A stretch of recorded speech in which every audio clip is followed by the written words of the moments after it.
Spirostomum. If you were to put a cell into fresh water, since it is a hypotonic solution, the water from the outside of the cell would rush into the cell and cause the cell to go into lysis. Lysis is where the cell would fill with so much water it would explode. To help the cell to not explode, the contractile vacuole excretes excess water from within the cell, but the contractile vacuole may not be able to keep up with the sudden influx of water coming into the cell. If a vacuole were to store water in cells, the point of the contractile vacuole is to excrete excess water that accumulates in the cell. The spirostomum can use the contractile vacuole for mobility by using the water that the contractile vacuole excretes from the water to propel itself through the water. When the contractile vacuole contracts to squirt out water, it also thrusts the spirostomum, which helps it move. This single-celled organism has multiple nuclei, so it can easily repopulate. The spirostomum produces offspring by dividing itself. In order to still have enough nuclei and genetic information, the spirostomum needs to have multiple nuclei. These spirostomum locate the bacteria on which they feed through sensing the nutrition with their cilia. The spirostomum has a large, slender body that helps it to fit in hard-to-reach places. This can be helpful in nature so the spirostomum can get food from places that larger organisms cannot reach. It can also help the spirostomum hide from predators. The spirostomum does not have extra unnecessary structures, so it does not need to spend any extra energy on survival than it needs to.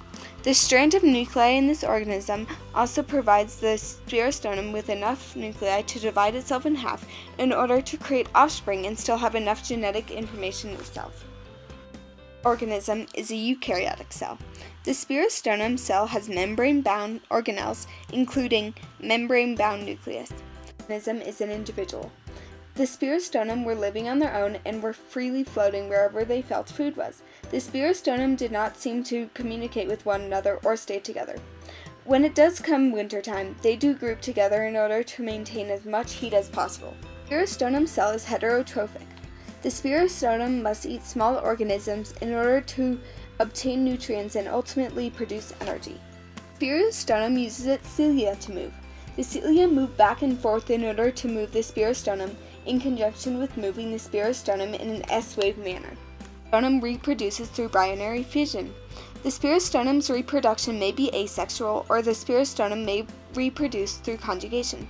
Conjugation is where two spirostomum cells form a link between each other and exchange genetic information.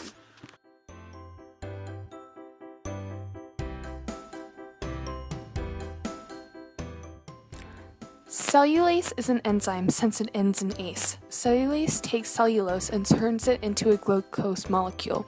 Cellulase is a protein that breaks down carbohydrates. Some Paramecium engage in a symbiotic relationship with a single-celled green algae called zoochlorae. The zoochlorae find residence in the Paramecium cell cytoplasm, which provides the Paramecium with nutrients while the Paramecium gives zoochlorae movement and protection along with nitrogen and carbon dioxide. Paramecium are oval-shaped and taper out on each end. This structure helps them move around faster because of the streamlined shape and reduced drag. The cilia on the outside of the paramecium help as well. They aid in the movement of the organism and the movement of the food to the oral cavity. Paramecium are eukaryotes because they have membrane-bound organelles such as nuclei. The organism is an individual entity. The paramecium do not rely on each other for survival. Paramecium are heterotrophic because they cannot make their own food. They have to feed off of other complex organisms to get their energy. The cilium on the paramecium's bodies allow them to move in an even motion.